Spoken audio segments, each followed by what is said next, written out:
Hi, everyone, and welcome to today's webinar, Prepare for Seamless Migrations with Liquidware DEX Migration Solutions. I'm Andrew with Liquidware. Thank you so much for joining us. Today, we'll explore how Stratusphere UX and CommandCTRL help IT teams take a DEX-first approach to workspace migrations, delivering pre-migration insights, identifying potential bottlenecks, and ensuring a smooth transition with minimal disruption. We're excited to have two of our experts with us today. We have James O'Regan, Product Marketing Manager, and Chris Walker, Senior Solutions Architect and Subject Matter Expert. Just a quick note before we begin, this session is being recorded and we'll send a copy to all registrants after the webinar. If you have any questions as we go, feel free to drop them in the chat or the Q&A box. And don't forget to stick around until the end for our Office Lego set giveaway. With that, I will hand it over to our presenters to get us started. Thank you very much, Andrew. Thanks to everyone else. Thank you, everyone, for joining today. Myself and Chris are really looking forward to this. So let's dive straight in. Next slide. Okay, so as Andrew mentioned, we have this fantastic Lego giveaway. Now, the rules of this: you have to hang around to the end to see if you're if you. That's how we're going to pick out the winner. Is at the end, so you have to stay for the entire thing. And it's as you can see, it's an Office replica set. So, just before we get started with our topic today, I just wanted to give you kind of a broader overview of what we do at Liquidware. So, Liquidware have what's called a digital workspace solutions suite, which consists of 4 different applications. And we're very much about going beyond DEX. So, you've got other providers on the market that do focus solely on DEX. We don't. We do way beyond that. So if we start, we have our application portability solution, and that's FlexApp. That's all about seamless app delivery with dynamically attached apps. So what that means is essentially you can choose when those apps are delivered. Is it at boot? Is it whatever the context is that you want? And we're all about that. Then we have Profile Unity. It's all about user management and application management, profile portability, context aware preferences, all of that. And then our 2 DEX solutions. So you have Stratusphere UX, which monitors and optimizes DEX. So what it does is essentially what with Stratusphere, we gather the most amount of data you could possibly imagine. And then we give you real insights into that data. So if you're looking at things like migrations, you can do a side-by-side comparison of what your current state is and what the future state looks like. And then you can see also if any bottlenecks occur. And then the brilliant thing about our suite is we have CommandCTRL as well. So if during your migration phase you find you've got an issue, you can simply use CommandCTRL and all the remediations we have built into it to fix those things as they occur, without. And the great thing is it's all done via our console. You don't have to initiate a remote session. You can, of course, initiate a remote session if you want, but we have a suite of tools within the solution that allows you to remediate without even having to log on to that user's system. So I've talked a little bit about DEX, and this is the Gartner definition of DEX. Digital employee experience tools measure and continuously improve the performance of and employee sentiment towards company provided technology, near real-time processing of data from endpoints, applications, sentiment, and organizational context services. Actually, it's a real mouthful, as you can see. So we like to streamline that a little bit, and a DEX solution is all about is similar to like a sound engineer who can automatically kind of live adjust to suit whatever the the sound level or something like that, but in a kind of end user computing context. So that's just kind of our overview of DEX. Is that you have the Gartner definition, but and it mightn't actually apply to your company. It might be used as a different term about how you measure your end user experience, but we don't really care about the terminology used. We're just about helping improve that end user experience. And we're going to talk about that in the context of migrations. So I'm going to hand it over to Chris. Thanks, James. So yes, my name is Chris Walker. I'm a subject matter expert for our Stratusphere solution here at Liquidware. And as you notice in this slide, we've got a lot of different platforms and things that Liquidware and Stratusphere can plug into: physical machines, cloud machines, VDI machines, thin client machines, and we help our customers to monitor and diagnose, and even a lot because of the current marketplace, we'll help them migrate to other platforms. So we do have a lot of customers going from one platform to another, sometimes splitting between platforms, so they run dual platforms. But this is just one phase, and I need to understand when I'm doing this, what is my current workload in my current platform? And then when I'm moving to my new one, I want to make sure they get a better experience. And also, what is it going to cost me? So I have customers, for example, that may move from Citrix to Azure. We can take a look at the Citrix machines and determine how much CPU, memory, disk, and network the users need to perform their job. Then model that based on the different tiers of machine in Azure and actually give you a calculation point as to how much it's going to cost per month. So that's a common exercise that we do with a lot of customers. Before I go to the cloud, I want to know what it's going to cost me, my operational expense, or maybe I'm moving from the cloud to on-premise, and I need to spec out the hardware that I need to drive this system to give my users a very good user experience. Then what did it look like before and after? Did I make it better? Did I make it worse? Did I add in extra latency? Does this application need to talk back to something in my data center and causing that application to perform poorly? We have all of that data to help users understand and manipulate that for the best user experience. So time is ticking. Windows 10 is almost end of life. I've actually talked to several customers. They're going to be paying a very large amount to extend that support, so they don't have to move to Windows 11 because of compatibility issues with some of their applications. And here at Liquidware, we've written several reports in Stratusphere that allow us to do that. But first of all, we got a polling question. So Andrew, if you want to pop that up.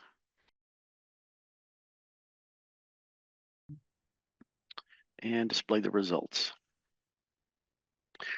Wow, 58% have already migrated, plan to migrate soon, and 13% are undecided. Okay. Nobody is staying on Windows 10, Chris. That was Yeah, I saw interesting. that. Yeah. Yeah.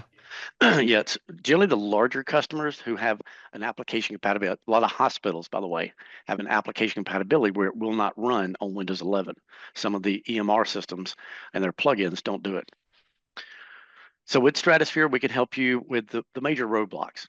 Microsoft has put forth a lot of parameters to say that this machine is supported on Windows 11. That updates about every couple months with new processors coming online, so we have to update our reports. So the machine, make, and model, serial number, not really serial number, the amount of CPU that it has, does it have a GPU, enough RAM, does it have enough space on the hard drive? So all of these things go into that report that I'm going to show you in a second. Can the machine be in place upgrade? Does it have to be formatted to run it, or can it even run Windows 11 at all, and tell you why? Then using command control, you can actually go and look at real time on the system, maybe clean up this dry space because there's not enough space to actually run a Windows 10 to 11 migration on that machine. You can use some of the scripting capabilities, never have to remote control the machine. You just remote execute a script onto that machine to go and clean up the known spaces that would potentially stop that from happening. So here's one of the reports that we have built into Stratusphere. This is actually not in the base product. You have to download it from our support site because it gets updated all the time with new processors. But basically tracking how many machines do I have on Windows 10, how many do I have on 11, how many need to be wiped, how many can be upgraded. So letting you track that at a high level as well. And notice the different tabs down along the bottom. This is a large Excel spreadsheet with a lot of information that can help in your planning process. Here's one of the other tabs. So in-place machine upgrades, supported, CPU, memory, disk, network, all of those would have to be.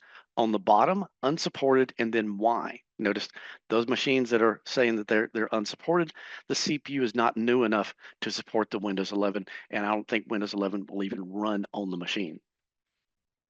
Here's a dashboard that we've actually built in Stratusphere to allow you to view that in real time. So for users that want a more graphical view, you can actually go into Stratusphere. You don't have to run a report. It's all the data is right here on the system.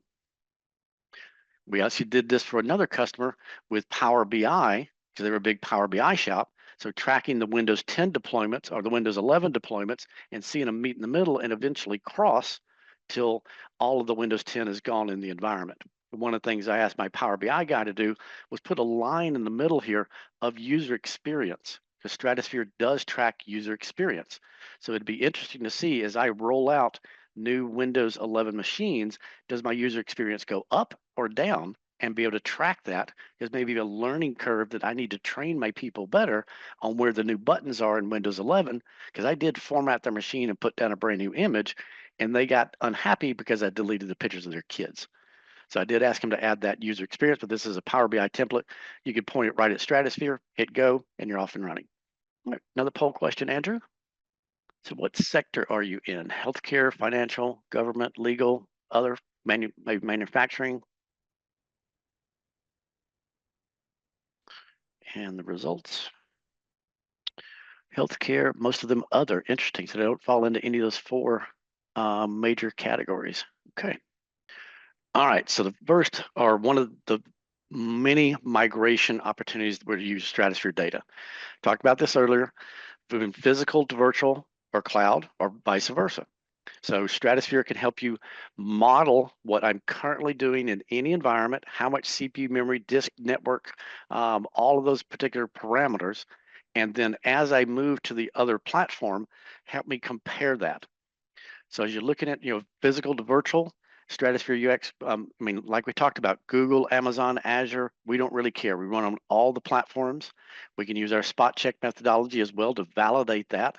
And then with our command control, if we need to, we can take control of that machine or do a remote PowerShell commands on it, run a speed test and diagnose it and find out why is this new image performing worse than what the customer had previously or the end user, because it's all about UX, user experience. If I'm moving to a new platform, I want them to feel like they are going to have a better experience. One more poll question.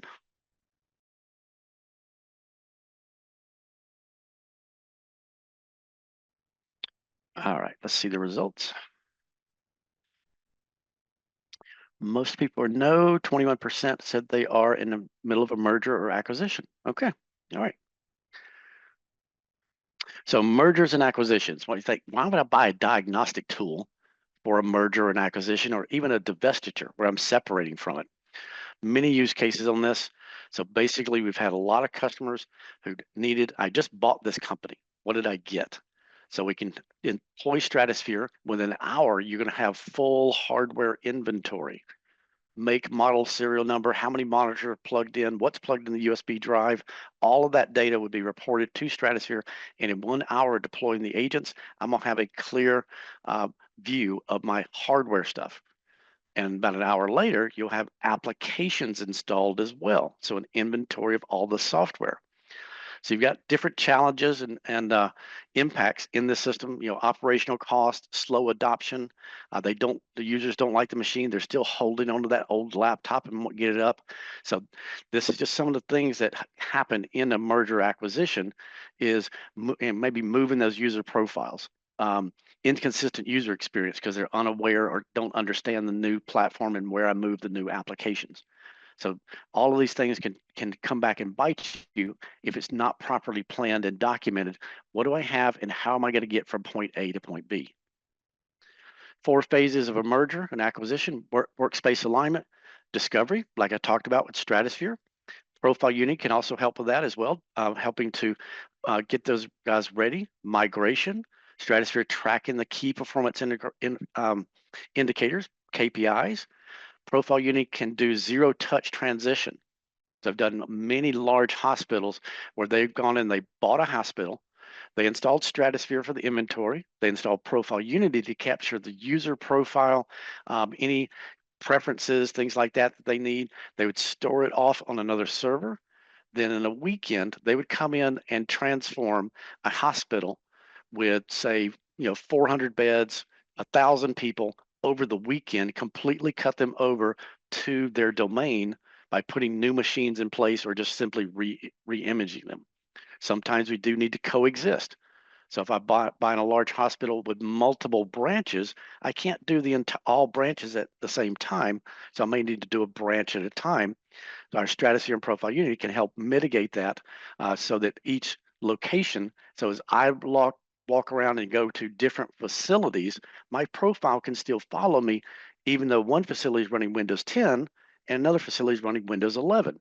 Profile unit can actually help you transition between those and then optimize the environment, because I want to make sure it's secure, cost effective, and target any issues that it may be having. So this facility that I just migrated had a problem with the default gateway kept disappearing.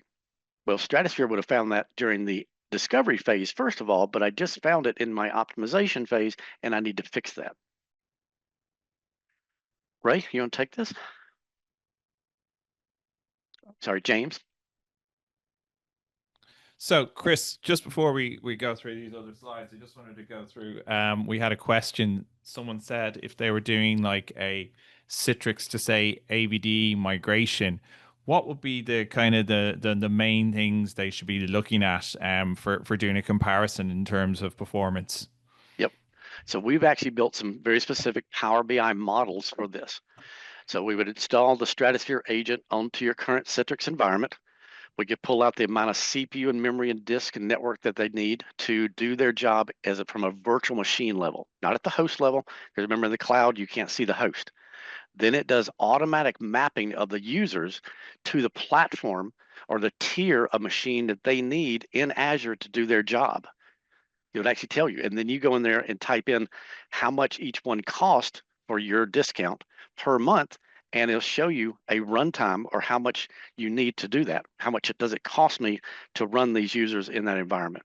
But the first thing is modeling of the equipment. What do I need in the cloud, and how much is it going to cost me? I find a lot of customers say, "Oh, I'll buy a 2 CPU machine, 8 gig of RAM, everybody will be fine." Nope, doesn't work that way. When you install Stratusphere, we go and find out you're undersized. And oh, by the way, I told the CFO I only needed $100,000. Now I've got to go back to CFO and tell him I need $200,000 because I missized it. So properly gathering that information up front and properly sizing will save you a lot of headaches in that process. And would that be one of the biggest mistakes you kind of see in the migration process, Chris? Is it around sizing, or is there any other kind of pitfalls you can share some tips to kind of that way people can avoid having issues in their migration? Oh yeah, yeah. So the next biggest one besides sizing is I didn't move my databases to the cloud. So Oh now yeah. I've got users in a Virginia data center running my AVD machine, and my database is in Atlanta, Georgia. So I just added an extra 20 or 30 milliseconds of latency to the response time of that application, and nobody's happy. They have to go together. And Stratusphere can identify what those applications are talking to on the backside and monitor the latency. So I spin up a test AVD machine in Azure in the Virginia data center, US East 1 or something like that, build my fast path back to my system, and Stratusphere can monitor it and tell us, well, it only added an extra 5 milliseconds. I think I'm okay. What was it like in my data center here in Atlanta versus the user in Virginia? So we can actually help you to understand what are those apps talking to and what is the acceptable latency for that application. That's probably the biggest one that I see right after them missizing the equipment. One customer, Yeah. we did an Azure analyst for one customer that had moved to the cloud and had him actually go up a tier. It was multi-user machines, and we had him step up one tier. So instead of 250 machines, he came down to 150 machines and saved himself $1.5 million in Azure spend. Yep. Yeah, and that's what we've seen, isn't it, Chris? We've seen that, Azure can help with the whole migration process, but it's also the cost optimization side of things as well, because there's so many insights we can give you into the sizing that obviously affects then what you have to buy, and we've done it for multiple customers where we if they're say moving from on-prem to cloud, we size it properly, or if they're currently on cloud, we can help them out because maybe they have over estimated the size of VMs needed in that, and you can get real insights into those costs through Stratusphere. I don't think I've ever talked to a customer that actually oversized his cloud environment. It's always undersized. Yeah. Undersized, yeah, Yeah, yeah. yeah. They say, oh, 2 CPU, 8 gig of RAM, everybody be fine. Stratusphere is completely red. Yep, Mm. yep. Other questions?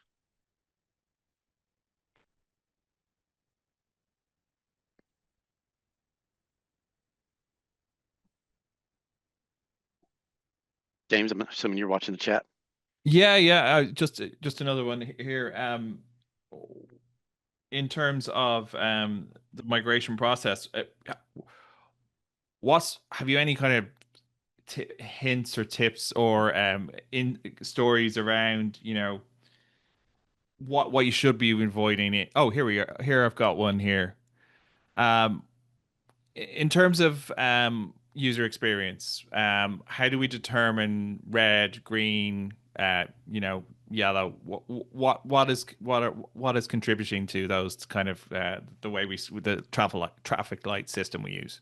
Yeah, yep. So we build in Stratusphere a profile, a UX profile. So how much CPU, memory, disk, ANR, application non-responsive, login time, all those things go into assigning the user and the machine a user experience score. Now, some of them are industry standards, like my CPU should not be over 80% or 90% for more than an hour. That's a stuck process. Some of them are more preferential, like it's okay if I have a 5-minute login time. So some of them you assign based on your requirements. I want to personally be under 30 seconds for my login. That's what the industry shoots for. But yeah, you build a profile in Stratusphere. It can auto learn your profile as well and say, here's what you're currently doing, and say, my login, it might say my average login is 120 seconds. That's what it auto-tuned to, and everything turns green. But I want to back that down to 30 seconds, and then all of a sudden the login is going to turn red. Yeah. And to answer the second part of that, no, we do not do synthetic benchmarking. It's Yep. all actual benchmarking and using historical data. Yep. Using robots is good for testing applications for functionality, Mm-hmm. um, but not very often does a human, even say me and Ray, we both use PowerPoint, completely different. So Yeah.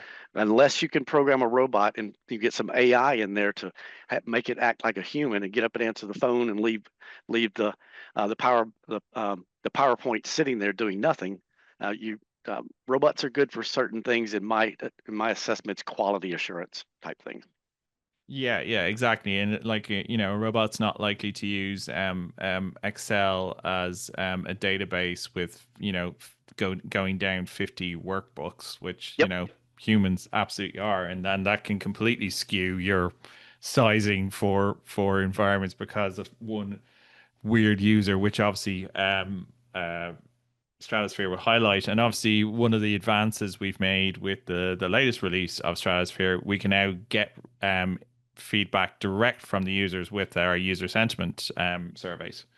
Yep. So we have all of the metrics, but we have the insights from the users. So if you are doing any testing during the migration, you can do that you can get all the metrics that determine how their performance is, but you can actually get the actual user insights as well, and then correlate the two together. So Yeah. we give And you the user sentiment is interesting. So if our system pops up every morning after I log in, a couple minutes after I log in, and asks me, how was your login experience?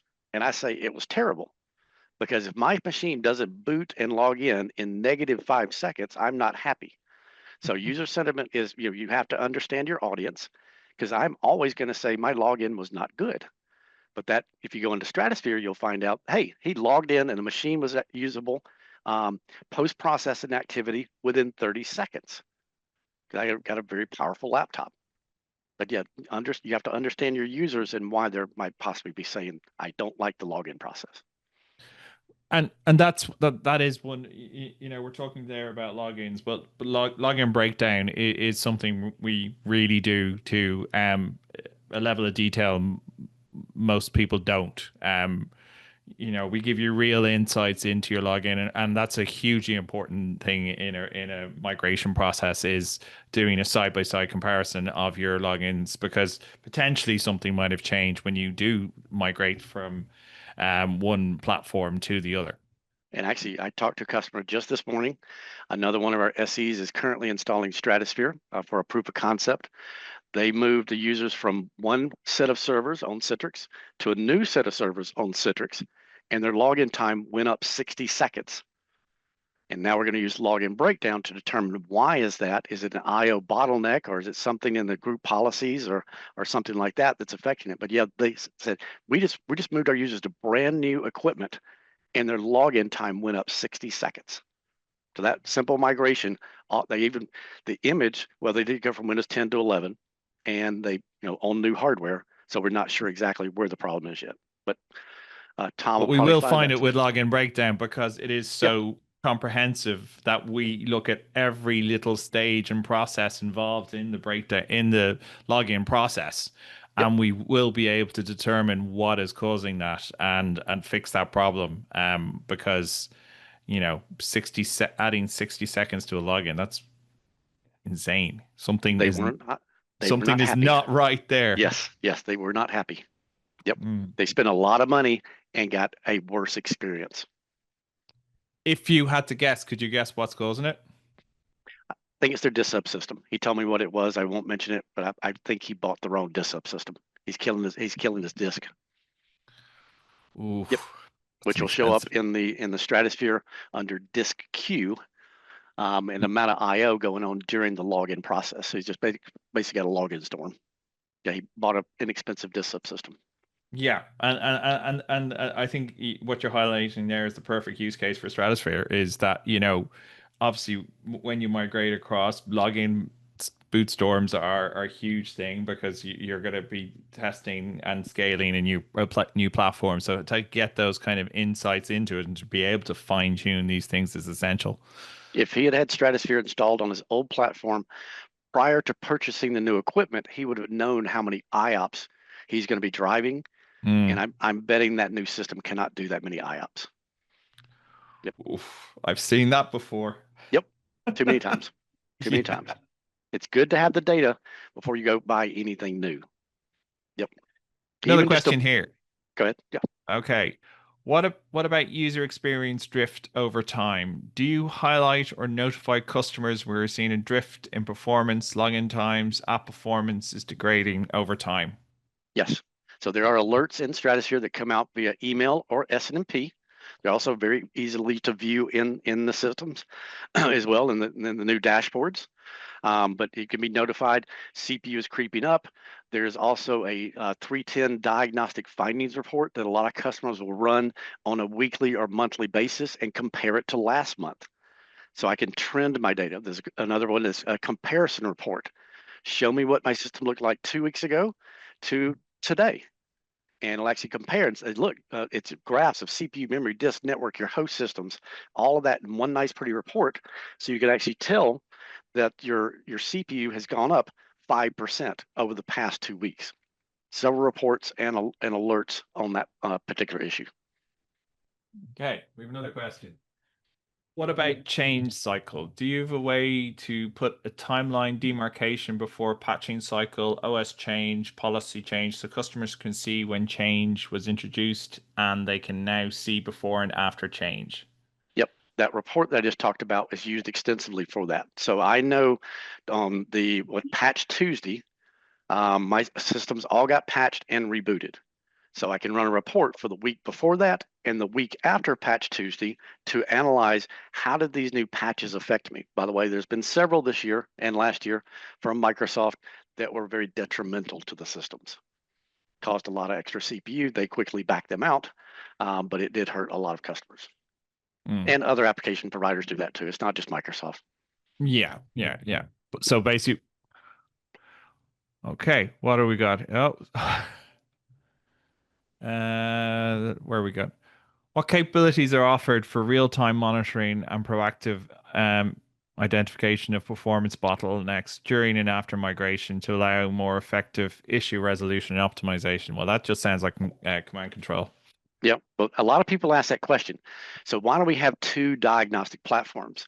Stratusphere is not real time, but it collects over 1,000 metrics that you cannot do in real time. And I need that to find systemic issues in my environment. So I get calls on the help desk, 15 or 20 or 100 people called in. They are having a particular problem with a machine, certain headset, certain BIOS version, certain model. Then I can take that data and hand it to James, who's running command control, to then go out there and remediate all the other broken machines for me before they call into the help desk. So Stratusphere, thousands of metrics that let you look at your data all across the environment and correlate those issues. Command control, real-time remediation, remote PowerShell scripts, remote control, everything you need to go and touch that machine and make effective changes on it right now. James, did I answer that, or you got anything you want to add to that? No, that pretty much sums up command control. As I said, you said there we don't have two diagnostic solutions. We have one deep detailed diagnostic solution, and then we have a resolution solution for a remediation solution. That's very much what command control is. Yep. So you detect the problem with Stratusphere, you fix the problem with command control. That's how they work. And the really cool thing is, Chris, as you know, you can be looking at a machine in Stratusphere, and then you can switch directly to command control seamlessly. You don't need to launch a console. It does it automatically itself. So the two products are integrated. Yep. So just back on the change, we have another question here about how you said we had to manually run the reports. We can show trending in some of the overview screens as well, can't we? Yeah. Yeah. Oh, yeah. And it's not you can run a report manually or have it scheduled. So Yeah. that report would show up in my inbox every Monday morning for last week with a comparison to the previous week. And I can see very quickly if anything's gone awry. Yeah. But you can also show trending data in the overview screen because you can pick how far you go back in terms of pulling in the data for the main screen on Stratusphere as well. Yeah. And if you don't like all of our pre-built, you build a dashboard with that data and you put the data on there. One tab or one box in the dashboard is 2 weeks ago, and the current tab is this week. Yeah. And you can do a side-by-side comparison from those dashboards. Yep. And we allow you to save those dashboards. So that is your custom screen for when Stratusphere launches, isn't it? Isn't that right? Yeah. And you could. Yeah, you could. And then you could share it with other people as well. Yeah. So what's the one more question here? We have Chris.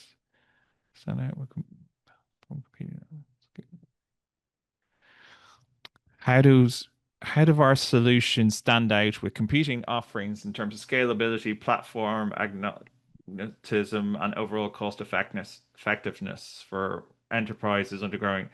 Well, I think that's what we said from the start. We are very much platform agnostic. We don't care. You can run our products on pretty much everything, and we show that at the beginning. We don't just do physical. We don't do virtual. We don't just do virtual. We do cloud. We do the lot. So I think that's one of the ways in because and Chris can expand on this more, but like some of our biggest customers for Stratusphere are on-prem. They're never moving. They're running on air-gapped systems. So we always will support on-prem and cloud and virtual and physical. So I think we give you more choice than other people. We definitely give you our level of diagnostics and details within Stratusphere, I think, is unmatched. We've talked already about our login breakdown, and that is, like Chris has just said, we're about to help a customer there who's done a migration. They didn't have Stratusphere. They're now putting it in to figure out a login issue, and we can guarantee it will be found because we've seen it with lots of customers. Migrations, login breakdowns, essential component of that, and trying to hone in on what's there. We really give the insights into that. Cost effect. Well, Chris has already told there. Chris, you were telling me off air actually a story about potentially a use case for Stratusphere around software inventory, and that potentially the customer was going to utilize it to the cost savings by fixing their software issues Yeah. would pay Yeah. for Stratusphere. Yeah. So this is one thing I tell a lot of customers. Don't buy any tool for just one job. Stratusphere has so many use cases. And the call I was on just prior to this, the IT team introduced us to the software and hardware asset management team. So what they wanted to know was, how many applications do I have in my environment that I purchased but aren't being used?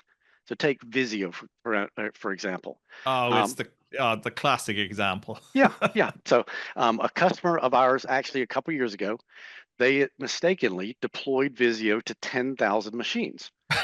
And Oh my God. Microsoft came in and did an audit. Oh Well, no. we were able to prove with Stratusphere that out of 10,000 machines, only 100 people actually used it. So Microsoft graciously lowered the price from $3 million to $800,000. But yeah, that happens all the time. Or say Snagit. I like Snagit.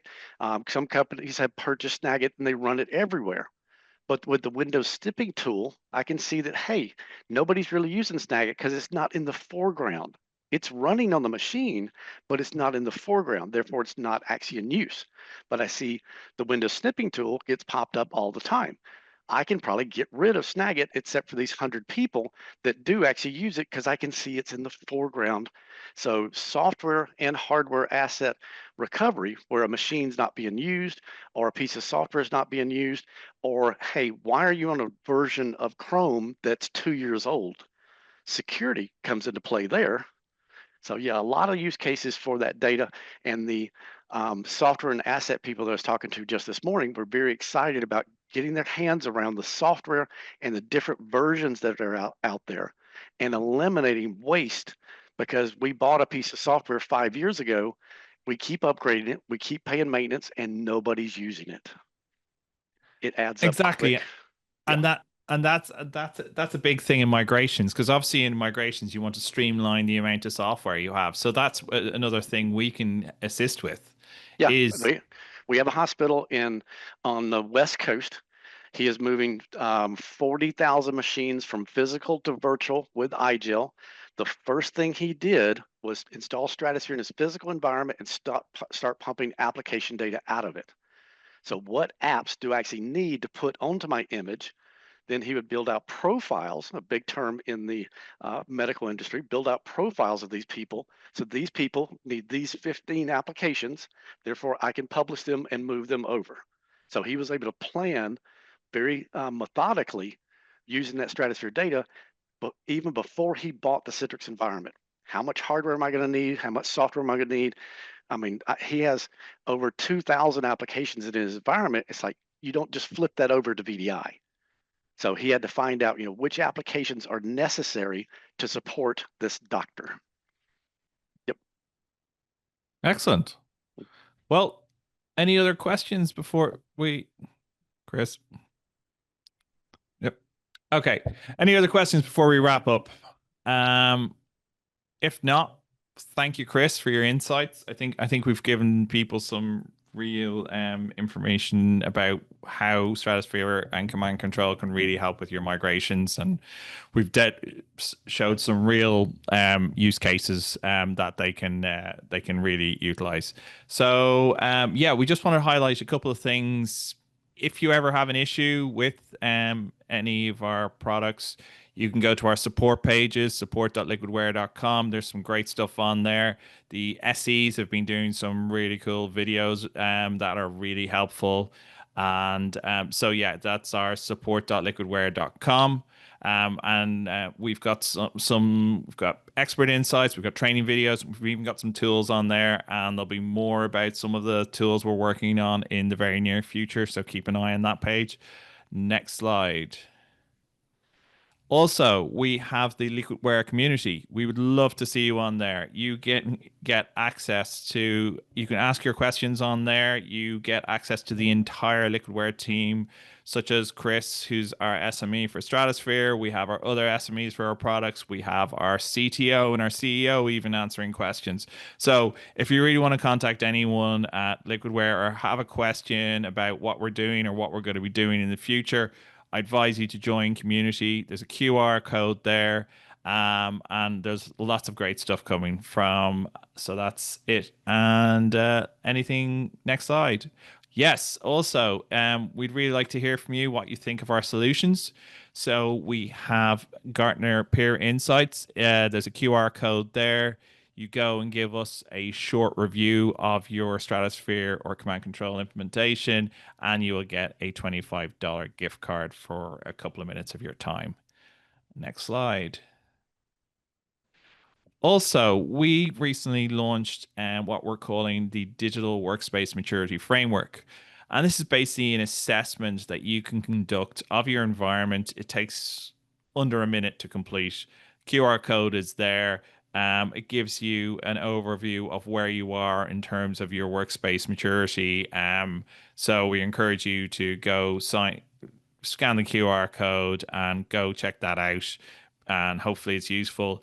If you've got any feedback for us, send us a message on community and tell us what you think of it, if you thought it was a useful resource or not really what you need. And that's next slide. Okay, the giveaway. Andrew. Oh, Yes. can we bring the QR code back up for a second for the go back one slide? Yeah. We will be sharing the recording and the slides as well, so you don't have to. I think Ray was going to do the drawing.